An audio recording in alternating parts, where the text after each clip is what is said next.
Transparencia, acceso a la información y protección de datos personales, el INAI. Saludos, Francisco. ¿Qué pasa? ¿Qué detiene la aplicación de la justicia?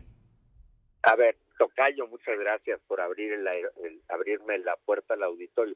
Mira, primero decir que el INAI como institución es un termómetro que mide, que puede medir aspectos de la corrupción, pero no es una fiscalía para perseguir a los corruptos comprobados o a los que presuntamente lo son. Y esta parte vale decirla porque el presidente de la República en su campaña de desinformación en contra del INAI, de pretender descalificarlo o de descalificarlo con todo el poder que tiene, pues ha dicho que este instituto no hizo nada para combatir la corrupción, y él se refiere justo a cuando este instituto no era el INAI, sino el IFAI, que fue en la época de Fox que nació, y que por supuesto que este instituto, aquel que no tenía las potestades que tiene el INAI, sin embargo, estuvieron evidenciando muchos casos de corrupción. Pero la pregunta sería, ¿y él qué ha hecho como presidente para darle consecuencia a todos los casos que ya se han registrado en su gobierno? Que son demasiados, como así lo has mencionado tú. Y otra cosa, que es algo patético y que es parte de la impunidad. Fíjate, las autoridades de este gobierno han cerrado tanto o más la información de hechos de corrupción del pasado gobierno, o sea, del pasado sexenio.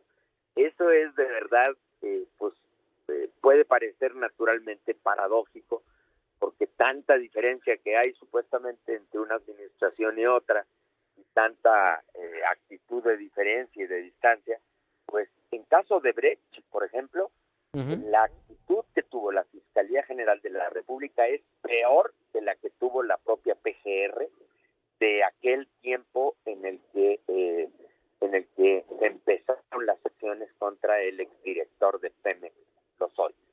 ¿Hay, Francisco Tocayo, hay justicia selectiva?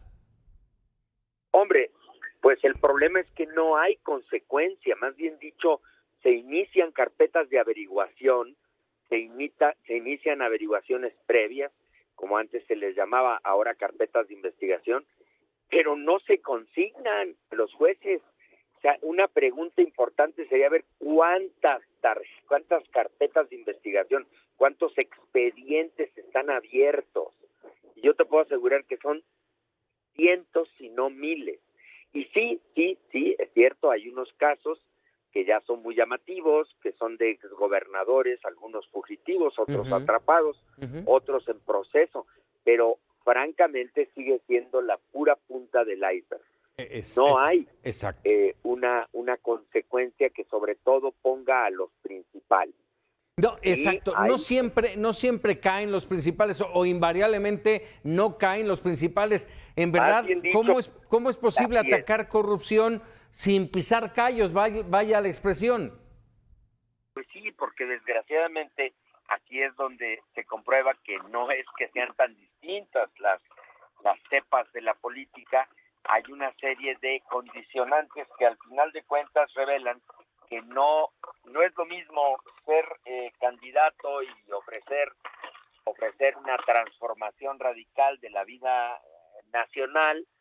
Cuando llegas y la administración empieza a hacer sus deberes, pues acaba tolerando complacientemente o protegiendo, aunque no haya voluntad deliberada, procesos que finalmente acaban como los estamos mencionando. Redes incluso de complicidad, y voy a poner uno, yo no tengo la confirmación de ello, pero me extraña mucho que el tema del presunto plagio de la tesis de Yasmín Esquivel, la ministra, siga en el limbo.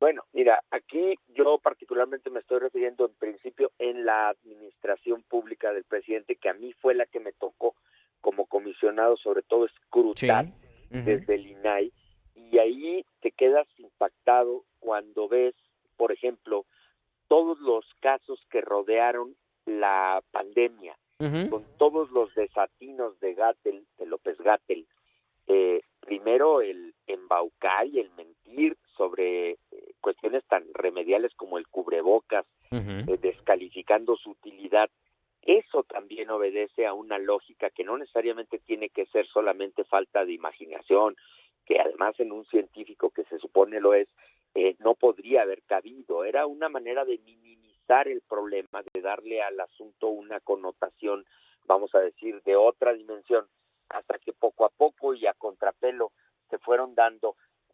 Por ejemplo, en materia de las vacunas, todo lo que pasó con esta vacuna patria, que a la fecha no se sabe con precisión cuánto ha costado, cómo es que no se logró, cómo es que caducó tanta medicina urgente para el COVID y para otras enfermedades. Este tipo de nichos de corrupción están intocados y el INAI estuvo naturalmente encima de estos casos desde la perspectiva de abrir la información, de obligar que se abriera. ¿Qué pasó con las 500 pipas que se compraron en los primeros meses del 2019, estrenándose el gobierno, cuando hubo esa famosa crisis del huachicol que estalló con esa terrible explosión en Hidalgo que costó tantas muertes? Bueno, no hay precisión porque todo eso fue guardado en una bolsa de seguridad nacional o ha sido tristemente, vamos a decirlo así, negado, ocultado en términos tan burdos, que es donde dices tú, bueno, pues claro que puede uno entender que les parezca un mundo ideal que no haya comisionados suficientes en el INAI para Claro. que naturalmente se exija al gobierno, se exija abrir la información pendiente. Ahora, Tocayo, más allá del tema del INAI, que es relevante, porque además tendré que hacerte la pregunta de si la función pública va a hacer el trabajo que no ha hecho o que según el presidente no ha hecho el INAI. Pero más allá de eso, No, déjame bueno. preguntarte, antes, con las administraciones anteriores, pues tampoco grandes resultados, no digo del INAI, sino de la justicia misma. A ver, no, yo estoy diciendo que hay una crisis de impunidad Así es. histórica en México. Nadie lo puede negar. Y aquí el INAI, lo que se le puede reclamar al INAI es si fue o no igual de severo con las administraciones anteriores. El INAI nació en 2015, una vez que se transformó la ley y su estatuto con la Constitución reformada. Nosotros entramos en 2014, cuando el presidente Peña Nieto se encontraba en su cúspide de popularidad. En el 2014 estalló el escándalo de aguas de la Casa Blanca, De la Casa Blanca. y estalló Ayotzinapa, y el INAI tuvo con los dos casos las más enérgicas intervenciones, Sí. las más duras exposiciones de exigencia de apertura y de demostración Es de los correcto. hechos. Es Y ahí es correcto donde sí podemos decir que no hasta dónde el concretó la INAI ha sido justicia, ¿no? Sí, el problema es ese, lo acabo de decir yo, y tú también ya lo dijiste muy claramente. El problema es que no hay consecuencias. O sea, se pueden iniciar procedimientos, se puede decir que los responsables pagarán conforme a la ley, pero no hay nueces. O sea, al final no caen las cosas al nivel de lo que conforme a la ley debería de pasar. Si ni Y eso, siquiera, naturalmente... sí, Tocayo, si ni siquiera nos regresan lo robado. Hombre, por favor, ese es otro fiasco. Mira, para empezar a haberle puesto ese nombre demagógico a ese instituto, parece ya hasta de burdalesca, parece de vodevil. Primero haberle puesto ese nombre ridículo, porque es la palabra, y luego convertirlo en un depósito del misterio, porque finalmente ahí tuvimos que ver cómo renunció con mucha valentía y mucho sentido de probidad Jaime Cárdenas Gracia, un jurista honorable que no pudo, no quiso y no se prestó de ninguna manera a consecuentar que hubiera ahí pues situaciones extrañas, como que al parecer se ha dicho, pero pues no ha quedado todo comprobado, que había pues todo, ahí van todas las confiscaciones, todo